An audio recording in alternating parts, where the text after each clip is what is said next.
it is cold out here today in the studio, aka my garage. So yeah, it's really cold outside, but I have to trim these bowls that I made yesterday that you saw. So let's get trimming. All right, so this is one of the bowls that I trimmed yesterday. I left it uncovered overnight. It actually got a little firmer than I normally like it, but it's still trimmable. The bottom is still like kind of soft. You can see I can make a little divot with my finger, so the bottom's still soft enough to trim. It's really cold because of course those lift out in the garage, so that's gonna be fun. But I'm gonna show you how to trim this up today. And whenever I say trimming, I mean how do I clean up this bottom, make a nice little foot or whatever surface is gonna be sitting on the counter whenever you set your bowl down. So you can see the inside and outside all looks good. Now we just need to take off some of this excess clay, lighten it up a little bit because the bottom's typically kind of heavy before you trim it, and then make it look all nice.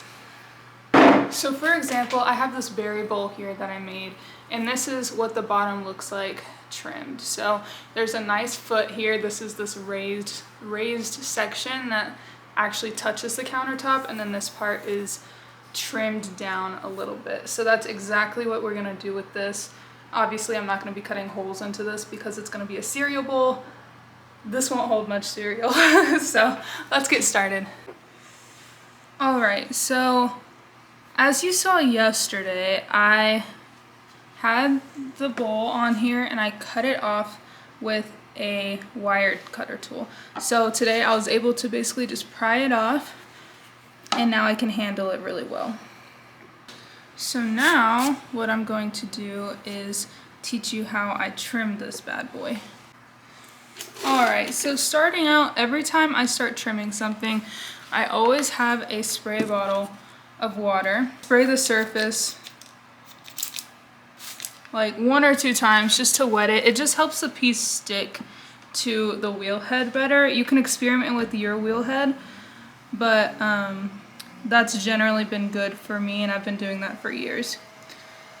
So now I'm going to center the piece, and you can see what I'm doing. I set it down pretty centered as well as I can, and I'm just holding my finger here, and then every time the piece touches my finger, I know it's too far in that direction. So I'll stop the wheel, and whichever side was touching my finger, I'll push it away from my finger, ever so slightly.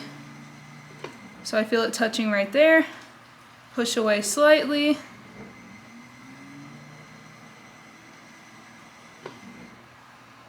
even just like 1 millimeter or something. Alright, that seems pretty perfectly centered. Okay, and I'm just gonna break them into 3 little pieces, and I'm pushing down with this hand on top, and then I press these sort of down and sort of in.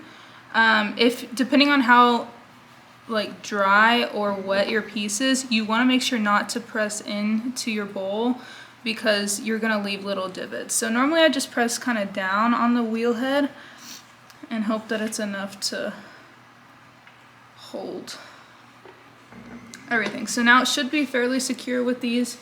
And what I like to do, now we start the trimming process. So what I like to do, I always like to take my needle tool, and just in case the bottom isn't completely even or something like that, I like to take my needle tool and gradually press down and cut the outer skirt or ring off of my piece. That just makes the entire trimming process from here go so much more smoothly, and it's just a lot easier. So I really like this. You can't really see it, but it's Kemper tool, R4 Kemper tool. I really like this trimming tool. It's my favorite one. So I'm gonna start by just taking some off the sides. I'm switching to the slightly wider side. And here you're basically just visualizing what you want the bottom of your bowl to look like. Like, do you want to trim off this whole corner so that you don't see a foot from the outside? Do you want to have a very distinct foot? So what I'm gonna do, I want a distinct foot. So what I'm gonna do is sort of trim inward a little bit, and then here I'm gonna press down because I want it to be a nice sort of rigid foot. And then I gotta start smoothing out that curve right there.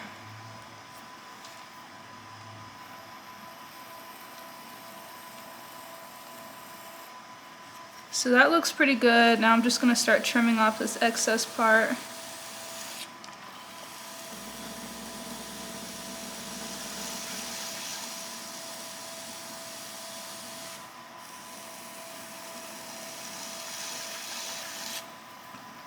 Okay, and now I want to decide how wide I want this foot to be. I want it to be about 1/4 inch. So while the wheel's spinning, you can do this with a needle tool. So if I did this with a needle tool, I would just sort of mark where I want it to go, and then I would trim within there. I also just use the pointy part of this tool to sort of make that line. And it's very helpful to make that line because it helps stop you from going all the way over the foot and messing up that way. So now I'm just going to start from the middle, and while holding the trimming tool evenly, you're going to just gradually move over. Okay, you're going to hold it evenly. You're not going to press down more. You're going to hold an even pressure and then move over. It's almost like a record player playing your record. The needle is moving to play your song.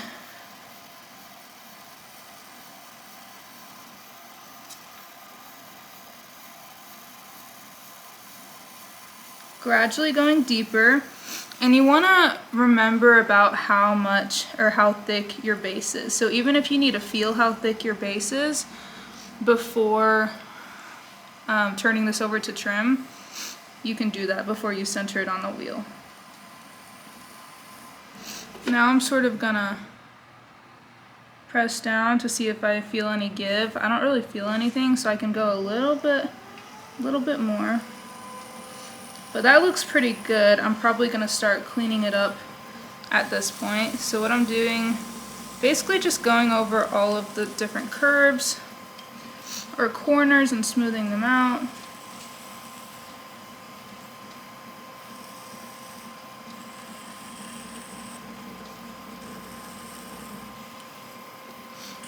And then smoothing this part out.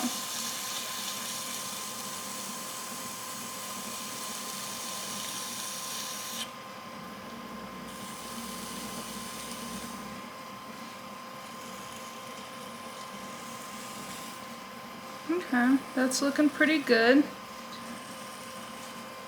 Okay, at this stage, you don't want to use your finger to like take off any of those little dirt noodles that were on here, because that's just going to press those dirt shavings or clay shavings back into the clay, and it's not going to be very even. So at this point, I'm actually done.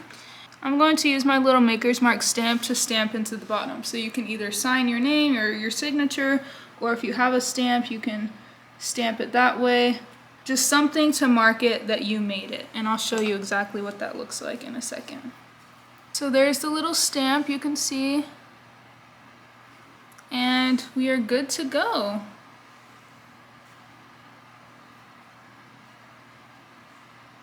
So now I have my bowl finished here, and what I'm gonna do to dry it is I'm actually gonna put it upside down to dry, just because the bottom is more wet or more moist. It has more water content in it than this top rim does. So by putting it upside down to dry, it actually will be able to dry more evenly. So let's do that. So I'm gonna put it up here. All right, and now it can dry, and then it'll be ready for bisque in a few days. Thank you so much for watching this video. If you liked it, please give it a thumbs up, and be sure to subscribe for more pottery content, either teaching, vlogs, anything like that. If you have any questions or other comments and ideas of how to make a bowl, trim a bowl, anything like that, feel free to leave those in the comments as well. I hope you have a great day, and stay tuned for whenever I glaze everything and show you the finished product. See ya!